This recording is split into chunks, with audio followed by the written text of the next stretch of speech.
우리가 지금 앞으로 다가온 그 6.3 조기 대선 보도도 제대로 해야 되지 않겠습니까? 그렇습니다. 지금 얼마 안 남았지만은 네. 언론이 제대로 움직여야 되는 거고, 우리 기추자님 같은 경우에는 최근에 대선 주자들의 행보를 보면서 문제의식을 가진 부분이 있었다고요. 저는 가장 많이 느낀 것이 여러 지금 있잖아요. 방금 말씀드린 것처럼 나경원도 다양한 방식이 있으니까요. 나가버려요. 무슨 내란에 다양한 의견이 있습니까? 말 같지도 않은 얘기하는데 그냥 그렇게 끝나버려. 그것도 공교롭게 뉴스타파였죠. 방금 저기도 권성동 씨도 그렇고 홍준표도 그렇고 다 이런 식으로 네. 굉장히 언론을 딱 낙인 찍어서 이렇게 너는 가 이렇게 하는 게 이젠 너무 당연한가요? MBC 너 내려 이게 다들 학습으로 익혀졌나요? 그러니까. 그런 모습을 이렇게 보이는 것도 너무너무 문제인데 저는 이 얘기를 꼭 하고 싶었습니다. 제가 대구 출신이기 때문에 대구 지하철 참사에서 희생된 분들이 제 건너에도 계세요. 그렇기 때문에 이 참사라는 것은 사실 너무 가슴 아픈 일이잖아요. 정치적으로 이용하지 말라는 거 동의합니다. 자, 그러면 다시 한번 들여다보는 거예요. 이걸 정말 이용한 사람들이 누구인가? 4월 16일 10일죽이었습니다. 그러면 그 자리에 아무도 참석하지 않았어요. 국민의힘 지금 후보가 되고 싶다는 자들이 안 간 거? 오케이, 알겠습니다. 그런데 그 당일에 대구로 내려간 사람이 있었어요. 누구죠? 그게 모르시겠죠. 한동훈 후보입니다. 저는 근데 정말로 그 모습에서 정말 좀 이게 이럴 수가 있는가 싶은 게 4월 16일 당일에 대구에 내려가서 무릎을 꿇고 그 참사 그 기억관이 있는데 거기서 이렇게 붙잡고 있는 걸 봤는데요.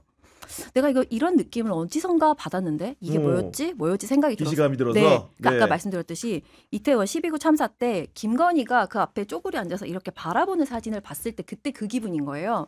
그리고 다시 한번 또 다른 감정이 들었는데 이게 뭐지 하고 돌아봤더니 그 당시 김건희에 대해서도 비판하지 않는 언론들에 대한 분노 플러스 한동훈 그 모습 이거 정치적으로 너무 참사를 이용하는 거라는 게 너무 명백함에도 불구하고 그러한 기사들이 너무 없는 거예요. 네. 마치 굉장히 좋은 행보를 보이는 것처럼 한동훈은 다른 행보인 것처럼 다른 후보들과 굉장히 다른 모습 좀 참신한 모습이라고 해야 될까요?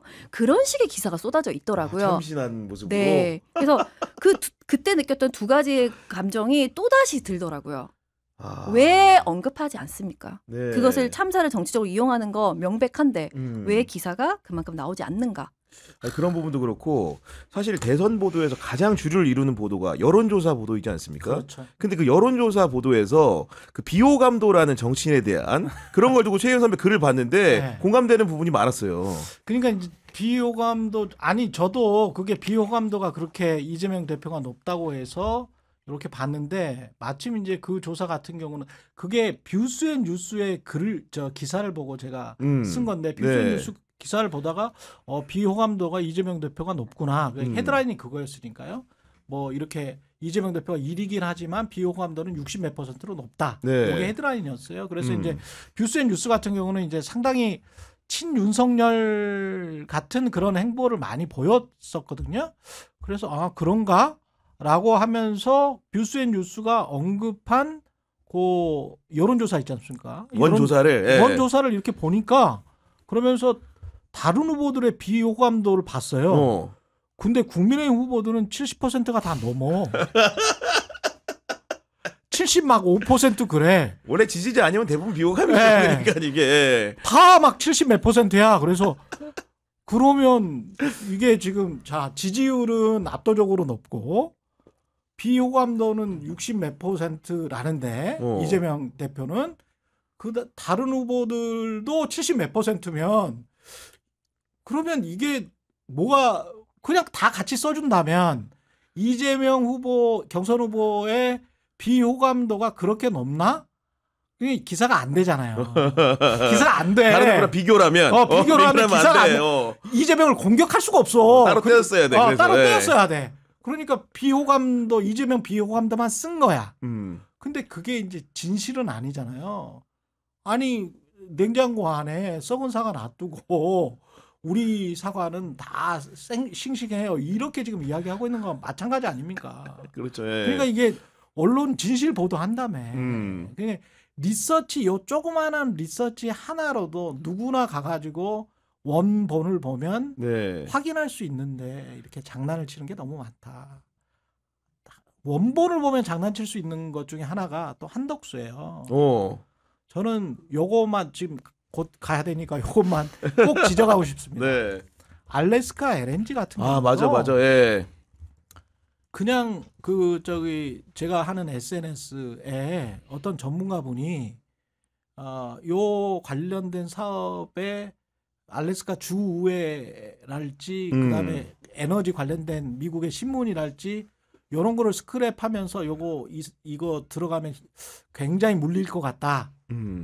절대 안 들어가는 게 좋을 것 같다라고 어떤 이제 그 시추 전문가, 에너지 전문가가 한국의 전문가가 써놨어요. 네. 그래서 제가 그 원본들을 또 다 들어가 봤습니다. 미국의 근거가 알래스카 뭔지. 신문들 그리고 미국 알래스카 주의회에서 요 LNG 사업을 어떻게 왜 하려고 하는지를 봤어요. 미국 트럼프 대통령이 하는 말하고 전혀 달라. 주된 목적은 수출이 아닙니다. 수출이 아니고 주된 목적. 자, 일단 사업 규모를 이야기를 할게요. 네. 알래스카는 동토의 땅입니다. 여러분이 그렇죠. 아시다시피 네. 가장 혹독한 겨울에 만주보다 더 춥습니다. 가장 혹독한 겨울에 만주보다 더 추운데요.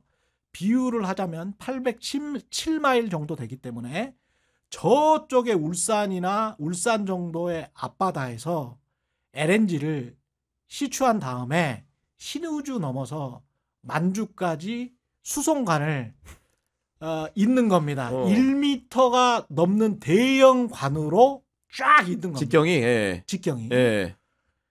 807마일이니까 한 1,300km 정도 됩니다. 어.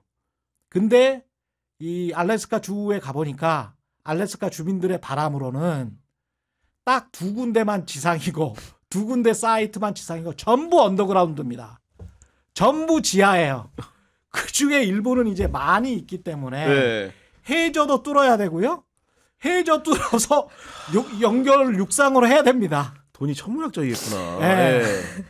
그렇게 해야 되는데 그 사업을 론칭한 지금 이니셔티브를 쥐고 있는 시행사 같은 거죠. 네. 시행사 같은 곳의 자산 규모가 3조 원 정도밖에 안 됩니다.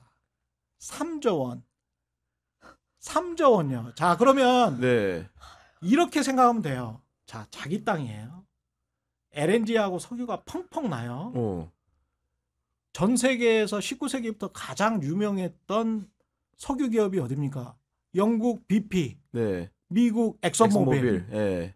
BP하고 엑소모빌이 왜 안 달라들어? 돈이 안 되니까 안 달아들죠. 그러니까. BP하고 엑소모빌이 네. 왜 안 달라드냐고.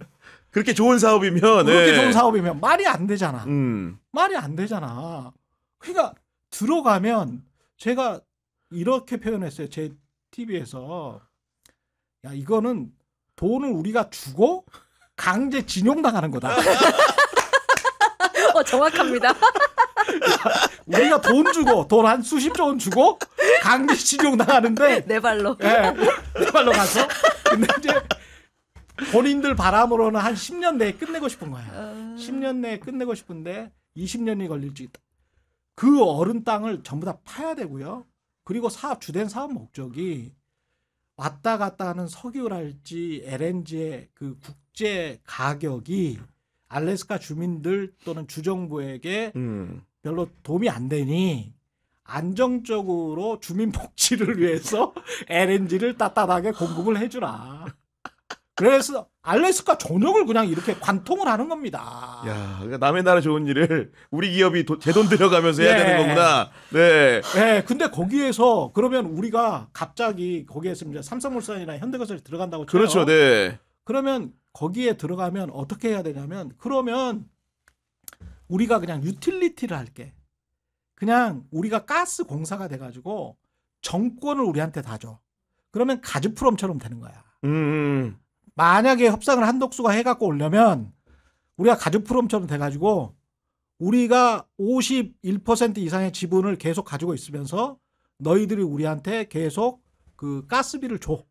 가스비 우리는 단계적으로 수익을 위해서 가스비를 올릴 수도 있어. 네. 그리고 가스관을 잠글 수도 있어. 그리고 필요하면은 수출도 할 수 있어. 이런 계약 조건으로 가지고 오면 인정. 가즈프롬 한덕수가요? 네, 한덕수가 이런 계약 조건으로 가져오면은 사업이 네. 될 수도 있다. 아, 이거 무슨 판타지잖아요, 네. 그거는. 아니 말씀 들으면 들을수록 느끼는 게 한덕수는 대선 절대 못 나오겠다. 이런 협상을 해낼 리가 없으니까. 아니, 예. 잠시만요. 근데 지금 방금 기자님이 팩트 체크한 거 우리 다른 기자님들은 통로가 다 막혀 있어요? 영어를 이런 못하거든요, 기사가 안 우리 나오던데요, 기자님. 전혀 없어. 대부분 영어를 못해서 전혀 그래요. 없어. 전혀 없어. 하고 쓰세요. 모르겠으면. 아유, 씨. 황당해요. 그래서 음. 제 나름대로 머리를 굴려본 거는 그 정도 조건이면은 51% 지번에 가즈프롬처럼 가스관의 밸브를 우리가 예. 가지고 있다. 그러면 알래스카 주민들을 상대로 우리가 레버리지도 할 수 있고 북한과의 관계 개선에도 이용할 수 있기 때문에 괜찮다. 그 정도면 수십조 투자할 만하다. 그렇게 네. 하면 제가 인정하겠습니다. 영원히 인정 못 받겠네요. 아니 지금 우리 최영 선배가 네. 그 이후 일정이 있어서 가셔야 되기 때문에 네. 이제 한 가지만 좀 여쭈면은 그 많은 국민들이 결국은 이제 일상을 찾고 싶어 하는데 파면 이후에도 이제 불안한 마음이 여전하고 그러다 보니까 여하간 대선은 끝나야지 좀 마음을 놓을 것 같은데 혹시 두 분 같은 경우에는 정권 교체가 되면 혹시 하고 싶은 일이 있는지 궁금합니다. 저는 요즘도 자주 듣는 노래가 있습니다. 김민기의 봉우리라고 있습니다. 그 봉우리에는 중요한 단어가 세 가지가 나오는데요. 첫 번째는 봉우리. 이렇게 시작을 하죠. 사람들은 험준한 꼭대기에 있는 봉우리만을 가리키지. 이거 할 때 봉우리. 두 번째 마지막 대목에 바다가 나옵니다. 바다는 이상이죠. 봉우리는 현실적으로 사람들이 저 높은 뭐에 올라가면 뭐가 있을까? 이런 이야기죠. 근데 그렇죠. 가사 내용의 마지막 부분에 나오는 이 세 번째 단어가 제일 중요해요. 바다보다 더 중요한 단어가 있습니다. 숲속의 작은 길입니다. 우리 인생은 숲속의 작은 길이에요. 거의 마지막에. 우리 인생이 그냥 네. 멋진데요? 우리 인생은 그냥 숲속의 작은 길을 걸어가는 거야. 엔딩이 너무 멋있게 끝났어. 그게 뭐 봉우리인지 바닷가인지 몰라. 네. 몰라. 그냥 숲속의 작은 길을 걸어가는 게 우리 인생입니다. 저는 저 작은 길 쫓아갈래요. 최영 TV 출연한다는 의미로 받아들여도 되겠습니까 저는 지금? 항상 지켜보고 한 좋아요 누르고 있습니다. 고맙습니다. 예, 예.